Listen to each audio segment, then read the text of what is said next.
The Rundown with Carrie Saldo podcast is funded by Armbrook Village Senior Living in Westfield, offering assisted living and compass memory support with evidence-based treatment for those with memory loss. More at armbrookvillage.com.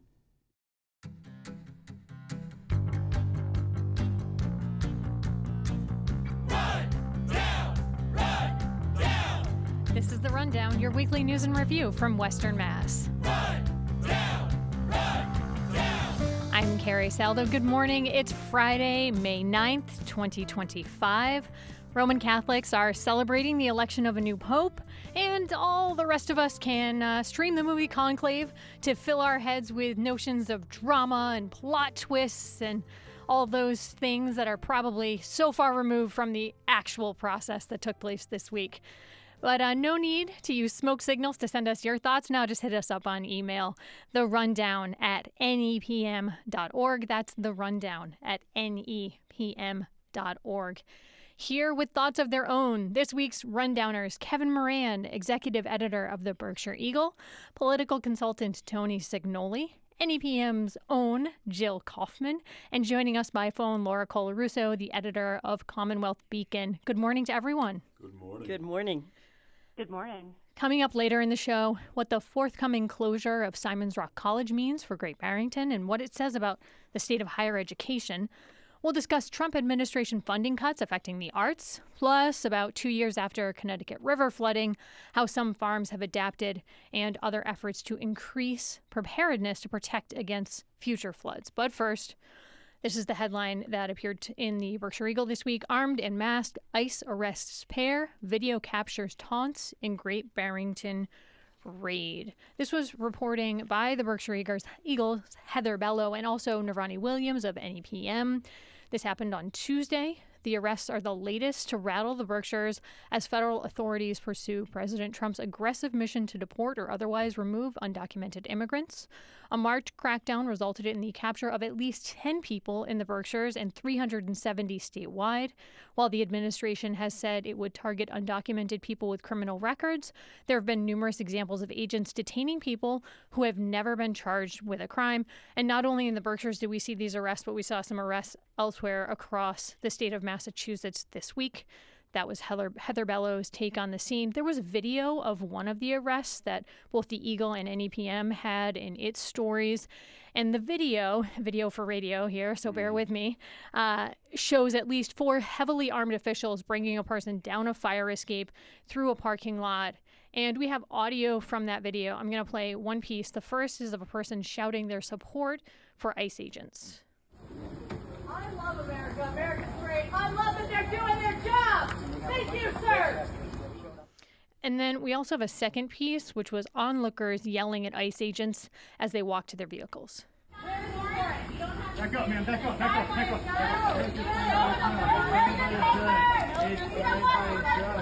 Where are your papers? So as you can hear, pretty chaotic there.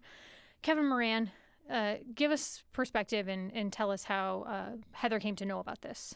Well, sure. I think people by this time throughout the country, but especially in the Berkshires, because I think our residents here have been hypervigilant and a little concerned by the fact that, as you mentioned earlier, at least 10 people were detained earlier this year by ICE agents.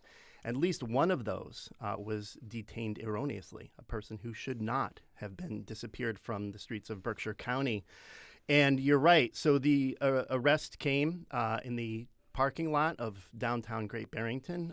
It was a very public display, a very public show of force. Of course, the agents are armed.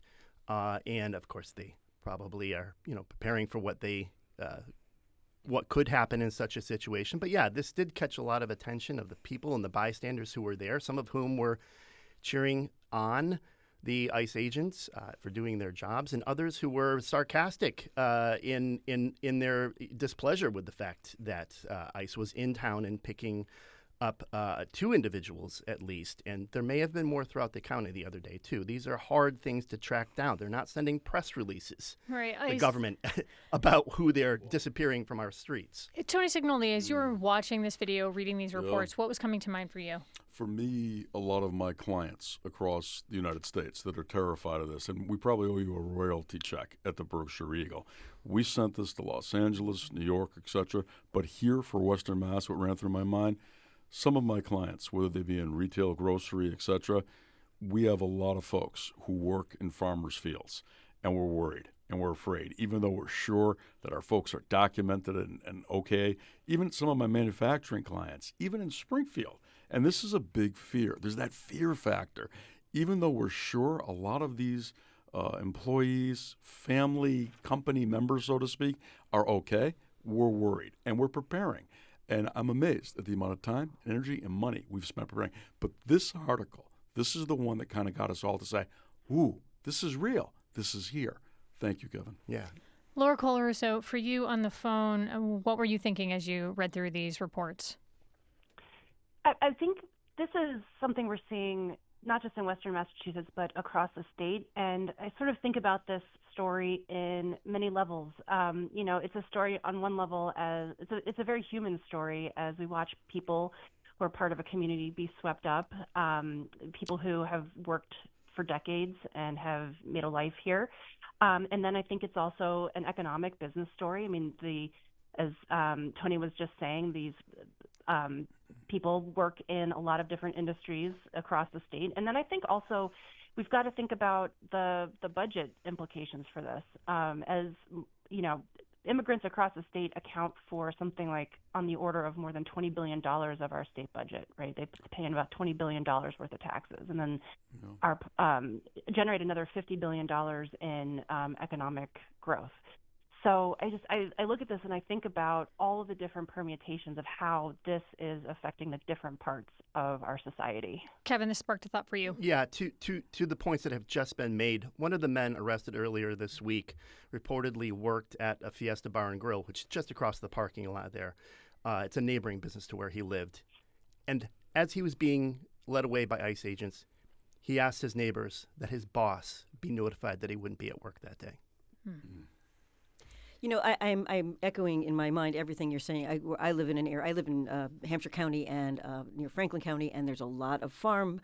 There's a lot of restaurants. There are many things, and there are many employees who are people of color, are people who have an accent. And I'm thinking about, and don't want to continue to fan any fear, but that there has been, there's a hushed conversation going on. There was actually, I know in Eastern Mass, and Laura, you might have this also, been talking about this, and in Connecticut, I remember hearing about this, that in restaurants, Brazilian restaurants, Latino food restaurants, there were no customers for a few weeks after the inauguration.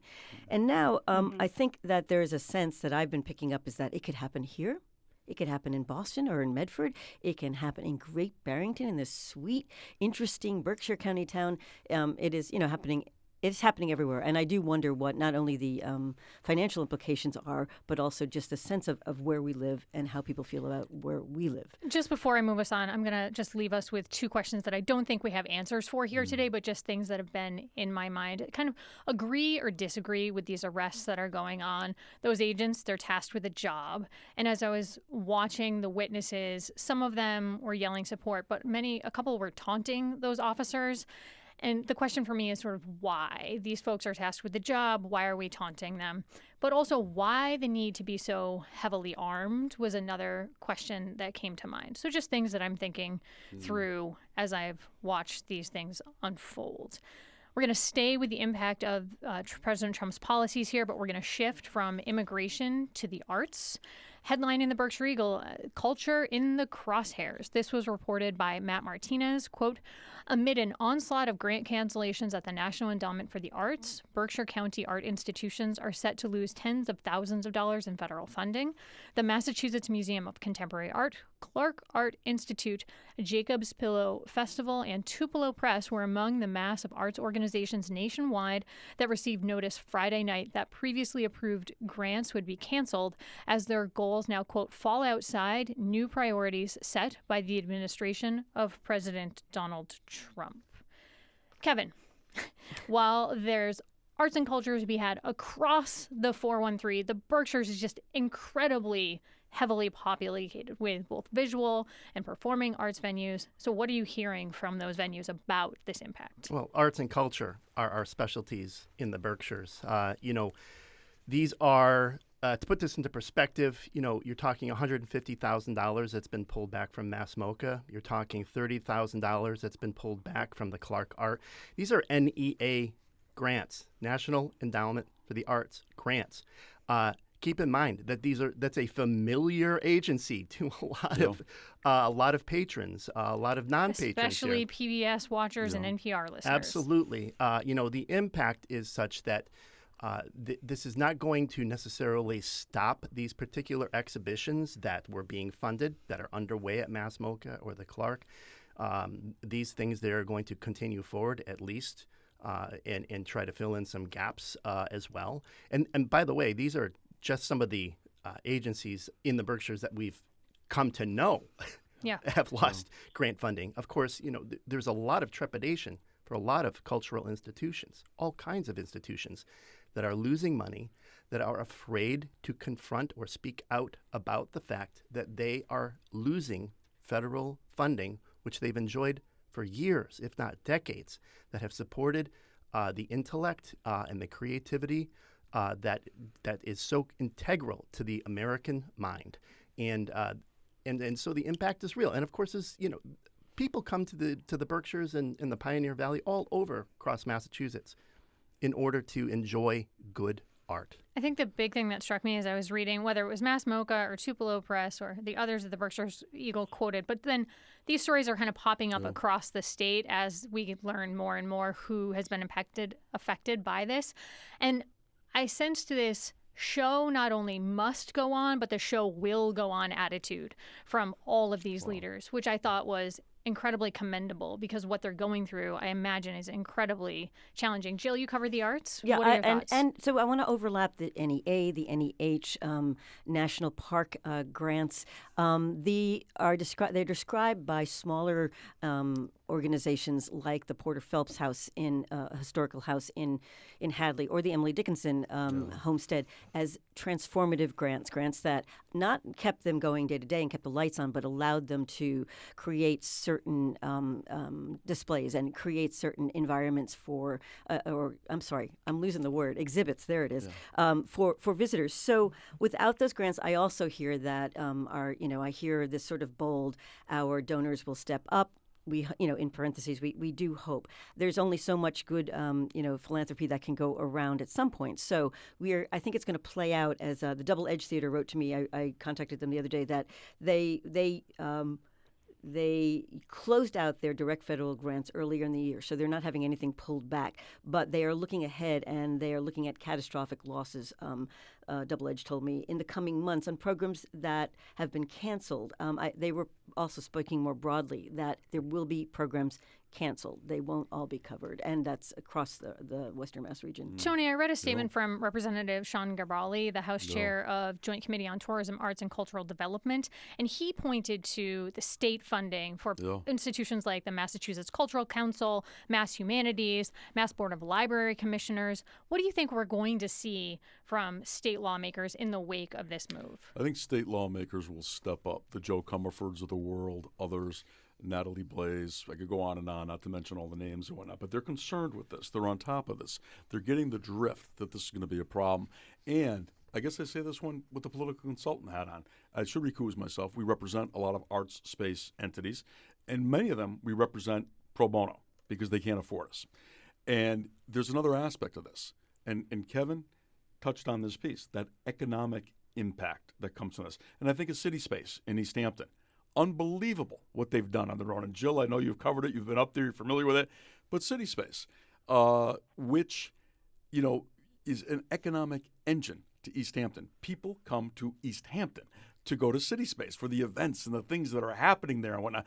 They're lit up like almost 300 nights out of the year with something. They're doing this on their own, and it shows that there's an economic bang to all of this. So it's not just, oh gosh, we're losing an arts program or something like that. It's bigger than that. And I think That's what I'm seeing at the state level. There's conversations about this, and sure, there's other huge conversations going on at the state level. You know, the unemployment insurance horror story of $10.8 billion we're going to pay back. Those are big things, but we can't lose track of this stuff at all. It's that important to us here in Western Mass. Laura, for you, editor of the Commonwealth Beacon, you have I imagine, much broader sort of lens with which you're looking at this story and viewing this story. What are you thinking? Right. So, I was, as I think about this story, I was looking through the different cuts that were made. I almost feel like with these cuts that are coming from the federal government, it's almost a little bit like playing Mad Libs, where you could say, insert cut here, or insert federal agency here, announce today they cut blank, insert amount of money from blank organization. And you have now, I love Mad Libs, Laura, and you've ruined the game for me. Sorry about that. But it's sort of across the board. It's not just in the arts. It's across every agency. It's across NIH funding, all this stuff. So, and I think you can debate about, like how much funding there should be for the arts. I think lots of different people would have very reasonable arguments about that. So this comment really isn't about any particular installation, but I think it's in addition to the financial issues that come along with cutting programs like these. I think there's also this sense that the spaces that contribute to the fabric of society are being unraveled. I mean, museums, theaters are places you go to have an experience that sort of helps you understand the world around you in a different way. And I think that's part of what's being lost here. And for the Trump administration's part, it said, quote, the NEA is updating its grant-making policy priorities to focus funding on projects that reflect the nation's rich artistic heritage and creativity as prioritized by the president. Funding is being allocated in a new direction in furtherance of the administration's agenda. So that's where the NEA, I believe that was an NEA statement that was released. To Laura's point, the Mad Libs of these cuts will likely continue, and we will certainly keep talking about all of that here on The Rundown. I am going to take us to a quick break. When we return, we'll examine in-depth reporting on the Connecticut River flooding and the challenges that are ahead. And Simons Rock College in Great Barrington is poised to cut more than 100 employees ahead of its planned closure. Details on that and more when we come back. You are listening to The Rundown here on 88.5 NEPM.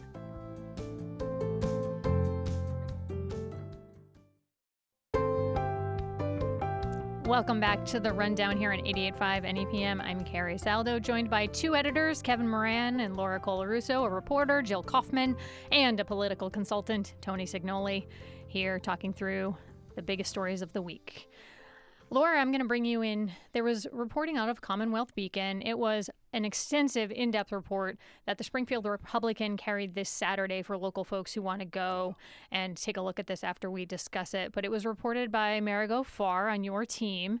And quoting here, in July 2023, the Connecticut River flooded after a major rainstorm, causing tens of millions of dollars in damage. The cities and towns along its banks are still sorting out how to prepare for the next time.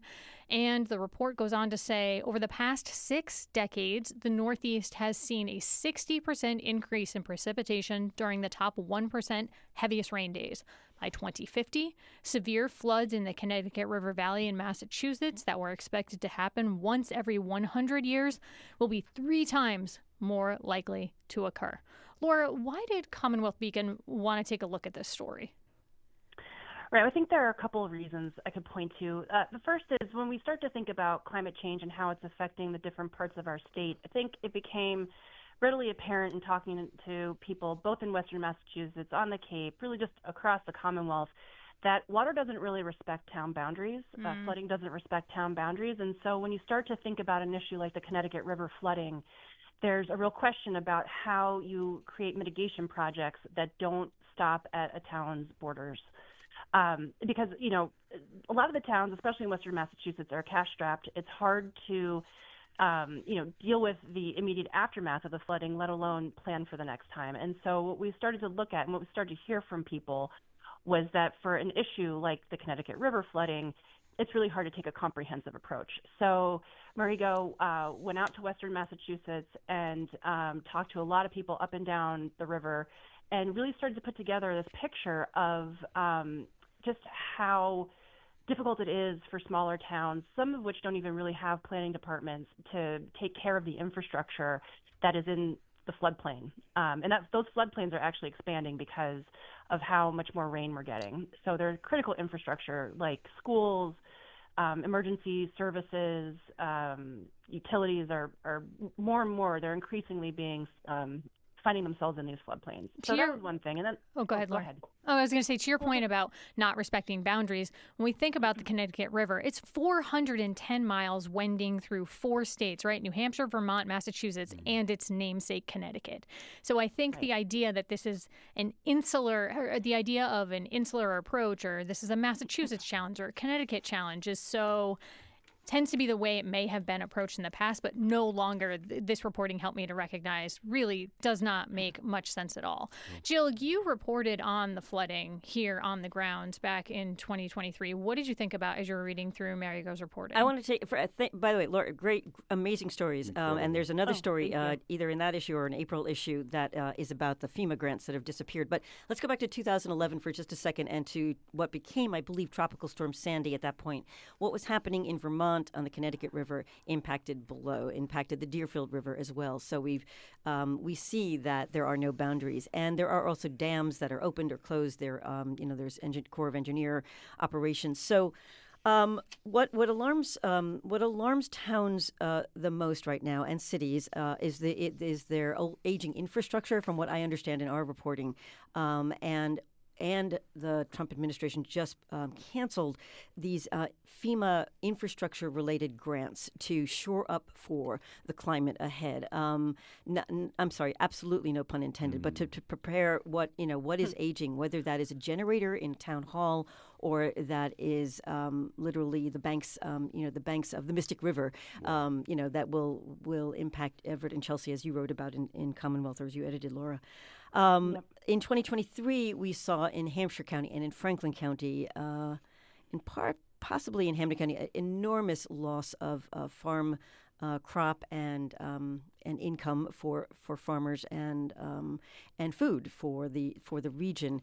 That I just was driving down this morning, and I saw incredibly flooded fields, which may or may not have been seeded yet for corn and for anything else that is growing. So. There are many conversations to come with both municipalities and the state. And to that point, so when thinking about this story, When the River Rises, Tony, again, I was thinking about a collective approach. But you have been a long-time person involved in what happens in politics. Yeah. What is it like trying to corral broad support, either at the state level, at the federal level, and say, well, probably better at the federal level, right? Say, like, here is the need for funding in a project such as this. It is difficult. It is very difficult to make that happen because there's always something sexier or more scintillating or more sensational, the issue of the day, what's happening in Washington, et cetera, et cetera. But in this instance, this piece by Commonwealth is brilliant. We've made hard copy of it. We're sending it to anybody and everybody. And kudos to Commonwealth. And kudos also, I want to say, too, to the Republican in Springfield for running it. I was elated when I saw it in print. And I won't get onto my soapbox, especially with Kevin sitting here, about why we need print, especially in Western Mass. But holy smokes. Well, Tony, you and I we can chat later about that. Absolutely, absolutely. I'm a subscriber, so yes, okay, to Commonwealth. But something that is really unique here. How hard is it? It takes somebody who's impassioned to get it done. And I think to what Jill just said, 2023, Jill and I were in a farmer's field in the middle of Hatfield. I apologize I didn't advance the event that well. I didn't realize how far we had to go into the field, Jill, yes, right? And it was like 103 degrees out there. It was something. And she will beat me up after this, which would be Senator Joe Comerford, who I'm thinking of right now. She will get upset. Because I will Did give you her. just call Senator Joe Comerford a she-wolf? No, I did not. She just she but she will. could. But sounded like that. Oh, I hope I not. wanted to She clarify. will. I mean, it says she will. She's amazing. But she, the senator, who represents a big chunk of the area that was impacted by the flooding in 2023, I got a call on a Friday from her team. They had gotten a group of folks together from the Fed, USDA, the members of Congress. They had the Senate president, everybody coming out the very next Monday. And it was amazing. $20 million in real aid to farmers, $14 million for the municipalities. And the thing was, that was astonishing what she and everyone did. And she'll be upset with me because she's always, it's a team. But it takes someone with that kind of passion, who knows the district, who will fire it up and will reach out and say, Madam Senate President, Madam Majority Leader, Chairman of Ways and Means, we need this. It's got to happen. And this can't be alone. You've got to actually make something happen out here. Laura, for you, this was a 15-page story when I printed it out. It is extensive, and I do encourage people to take a look when the river rises. For you, kind of one takeaway or what you're watching as we move forward. One takeaway, that's tough. I think the big thing is, just as Tony was saying, like how hard it is to actually bring people together to create a solution across, I keep going back to the word boundaries. Senator Jean Shaheen from New Hampshire has tried to get a watershed bill passed through the federal legislature. And watching that process, I think, is going to be really instructive. It failed last term, but she's reintroducing it again this year. So I would keep an eye on that because I think that's going to be crucial to how the region moves forward. All right. So I'm moving us on. Simons Rock campus will soon be up for sale as college plans to lay off 116 employees, moving others to New York State. This is the latest on a story that has been unfolding since November. Jane Kaufman in the Berkshire Eagle, and also we saw reporting by the Boston Globe this week. And for context, this is a closure of a small liberal arts school in Great Barrington that's really known for its early college program, bringing in high-achieving high school students. And it was made public, as I said, in November. Kevin, give us a sense of Simons Rock impact on the Great Barrington community and economy. Yeah, sure. Simons Rock College of Bard really is a key contributor to Great Barrington's economy, Southern Berkshire County's economy, as well as its community life, and it draws students from around the world who then go on to support local housing, retail, dining, and services, all of that, and real learning takes place. There's obviously cultural enrichment that comes along with having such a sophisticated academic institution in one's background. The college itself also offers a unique academic model. It's an accredited and rigorous program as well, and it has a student-centered mission. And it has been a tremendous school that has produced some really vibrant, creative talent. Joel and Ethan Coen, the Coen brothers, the Academy Award-winning filmmakers known for Fargo, No Country for Old Men, and The Big Lebowski. They went to Simons Rock in Great Barrington. So it's a really big, it's a 275-acre campus, and right now they're trying to figure out how to approve certain zoning changes and actually how to sort of sell off parts of this campus. So it's not specifically just an educational use. I mean, to give context, that's a lot of acreage in a small town for sure. Absolutely. And the big thing here, which is not unique to Simons Rock, was the declining enrollment. Really was the big thing that caused them to say, we're going to close this campus and relocate some of the employees to our New York educational institution there. And now it will leave this 275-acre hole in Great Barrington. Absolutely. You're looking at 116 employees who will be laid off between June 30th and December 31st. That's and in total about 238 jobs. And only really, a handful of faculty members will be relocating to the other campus where they will be recruiting some students, or bringing in some students, I should say. Laura, I'll go to you on the phone. I mean, you've covered education for many, many years, declining enrollment. You've watched it happen. You've watched colleges across Massachusetts closing or downsizing, and now here we see this happening with Simons Rock. What are you thinking? I'm going back to the Great Recession, actually. And I think, what's happening at Simons Rock is, it's many colleges are facing this right now because there is going to be a drop-off in 18-year-olds in a year or two to actually go to college. And so there's a demographic cliff that's coming. There's also the decline in international students. I think we're going to see that exacerbated as it gets harder to get visas and the crackdown on immigration continues. So there's that piece of it. I think this is a pretty broad story that's going to affect a lot of small towns. And what I'm thinking about most right now is how it seems like there's a double whammy happening now for small Western Massachusetts towns between the funding cuts to the NEA, what's happening with these small colleges that can't sustain themselves.